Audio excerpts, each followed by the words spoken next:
Horror suspense thriller कहानी serial murder. एक Scorpio van Sonbhadra के पहाड़ियों में चक्कर लगाते वहां पहुंची जहां एक खतरनाक मोड़ था। थोड़ी सी असावधानी सैकड़ों फीट खाई में पहुंचा सकती थी। आगे हेडलाइट के प्रकाश में एक कंबल ओढ़े व्यक्ति दिखा। कंबल ओढ़े व्यक्ति की पीठ उनकी तरफ थी। एकाएक ब्रेक्स लगे और 4 जन उतरे। 2 खूबसूरत लड़कियां 19 उम्र रही होगी और 2 लड़के उम्र 21 साल के आसपास उस कंबल वाले व्यक्ति से बोले, सुनिए, हमें सोनभद्र के त्रिवेणी संगम पर जाना है। कितनी दूरी होगी? त्रिवेणी तो दूर है। ये पूछो कि तुमसे तुम्हारी मौत की दूरी कितनी होगी। लौट जाओ यहाँ से। वह एकाएक घुमा और जैसे सबके प्राण ही सूख गए हों। उसके लंबे सफ़ेद केस उसके चेहरे को ढक रखे थे। आंखें रेड कलर के नाइट बल्ब की तरह लग रही थीं। चमकते दांत कुछ सफ़ेद कुछ काली काई की तरह लग रहे थे। उसके कमर से वह कुछ झुका हुआ था। हाथ में उसके लाठी थी। बहुत ही भारी डरावनी आवाज़ थी उसकी। मैं तो कहती हूँ इनकी बात हमें मान लेनी चाहिए। जूही बोली, इस डरपोक को क्यों लाए? विक्रम, जब घूमने चले हैं तो घूम कर ही लौटेंगे, प्रेमा ने कहा।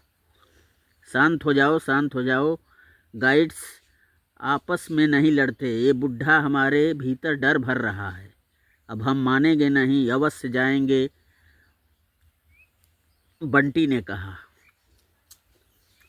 वाऊ, ये हुई न बात। प्रेमा उछल पड़ी थी।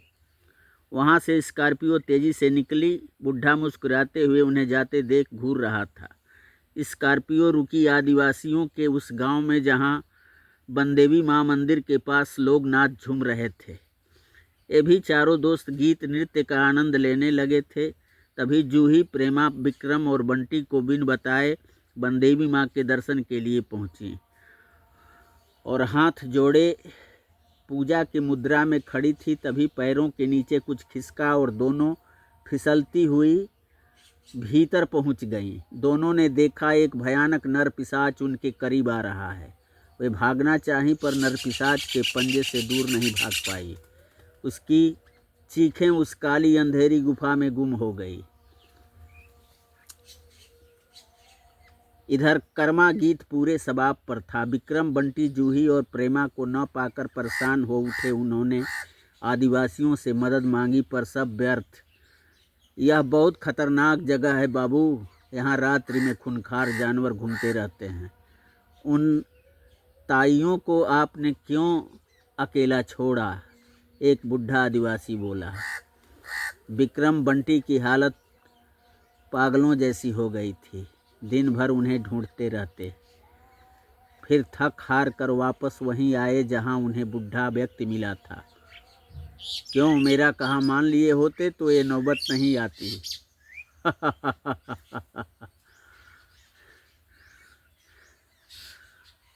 वो बुढ़ा हंसा। हाँ बाबा, दोनों बिलख पड़े। हमसे गलती हो गई, दोनों ने कहा। अब क्या मुंह लेकर जाएंगे घर कि हमने अपने प्रेम को अपने कायरता की बलिउथ पर चढ़ा दिया? नहीं नहीं, अब हम भी अपने प्राण इन्हीं पहाड़ियों में त्याग देंगे। इंतजार करो, कोई नई किरण फूटेगी, बुढ़ा बोला। पूरे 1 साल बीत गए। फिर आज आदिवासियों का त्यौहार आ धमका। आज आदिवासियों का पर्व था। युवक युवतियाँ बनदेवी माता के यहाँ झूम नाच कर कर्मा गीत गा रहे थे। वहाँ एक युवती और एक खूबसूरत लड़की खड़ी मुस्कुराती गीतों का लुत्फ उठा रही थी। वह शहरी लड़की युवती से अलग होती बनदेवी माता के यहाँ पहुँची। अभी हाथ जोड़े खड़ी ही तो हुई थी कि उसके पैरों के नीचे कुछ खिसका और वह फिसल कर नीचे चली गई। वह एक विस्तृत गुफा थी जिसमें वह लड़की बदहवास भागे जा रही थी। उसके पीछे एक विभत्स नरपिशाच दौड़ रहा था। लड़की चीखे जा रही थी। वह मुड़कर देखी मगर वह नरपिशाच नजर नहीं आया। न जाने कहाँ गायब हो गया।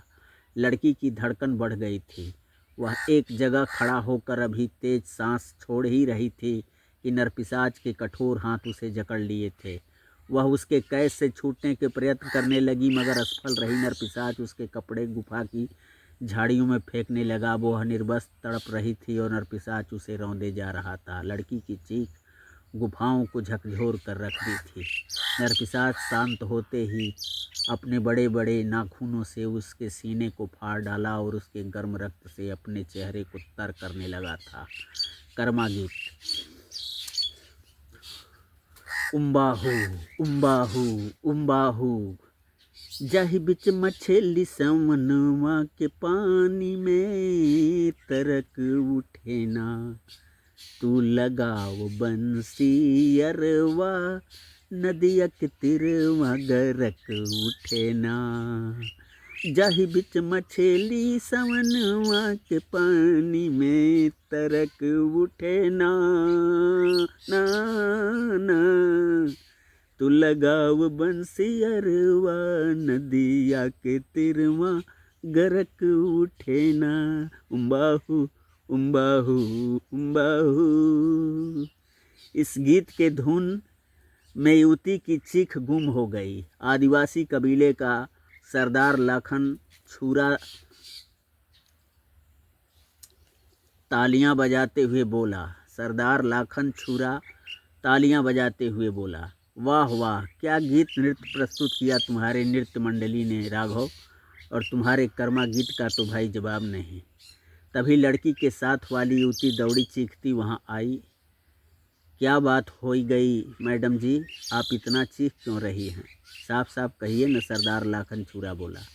मेरी छोटी बहन मेरे साथ आई थी यहाँ तो वन देवी माता की पूजा करने गई। थोड़ा मेरा ध्यान बटा गीत संगीत की तरफ और वो नहीं दिख रही है, कहाँ गई होगी।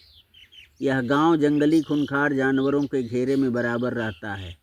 आप अपनी बहन को साथ क्यों नहीं रखें? उसे अकेली क्यों जाने दिया?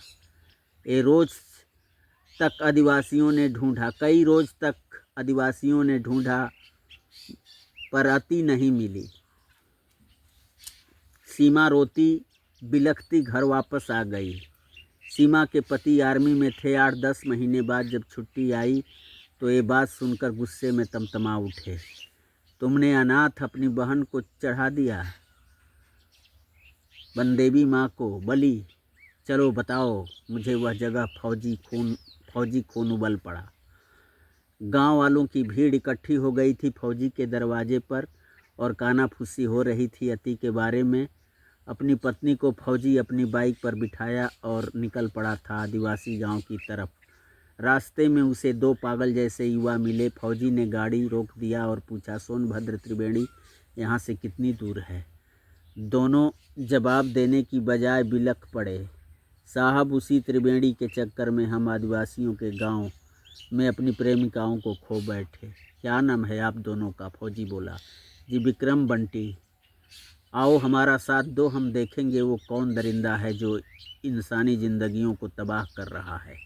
हमारी भी एक बच्ची वहाँ शिकार हुई है, हम आपके साथ हैं। तभी वह भयानक दिखने वाला बुढ़ा वहाँ उपस्थित हुआ। बोला, और कल है आदिवासियों का उत्सव श्रावण पंचमी। हर पंचमी के दिन वहाँ यह कृत्य होता है, तो हम आज ही उस मंदिर के भीतरी भाग को खंगालेंगे, फौजी ने कहा। और सीमा विक्रम बंटी को साथ लेकर चल पड़ता है।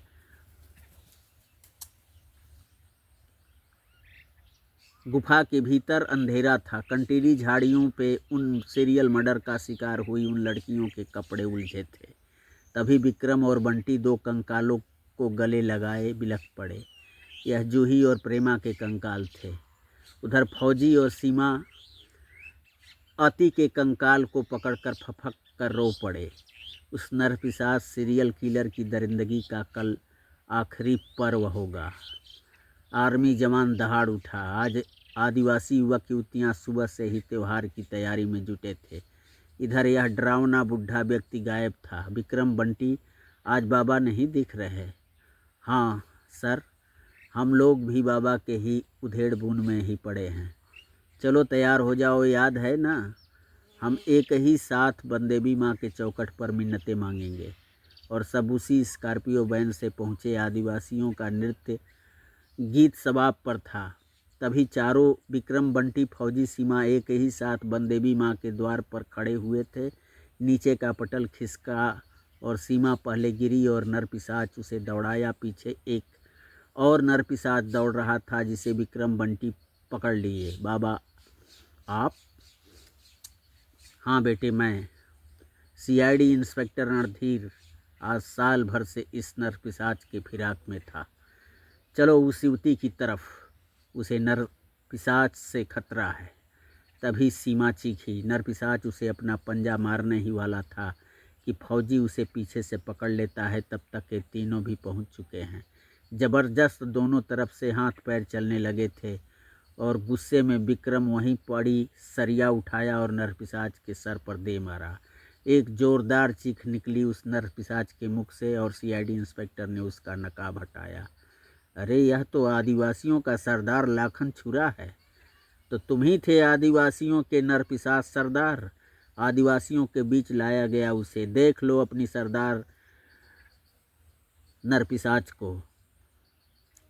विक्रम के सरिया का चोट इतना तगड़ा था कि कुछ ही देर में उसके प्राण पखेरु निकल पड़े थे और दहशत बने और दहशत और खौफ दहशत की जीती जागती मिसाल बने इस नरपिशाच का अंत हो गया था। कैसी लगी आप लोगों को ये कहानी सीरियल मर्डर? आप लोग अपने कमेंट, सब्सक्राइब, लाइक के माध्यम से हमें प्रोत्साहन दें और मेरे चैनल को सब्सक्राइब करें ताकि हम ऐसी ही अगली कहानी लेकर आप लोगों के समक्ष प्रस्तुत हो सकें।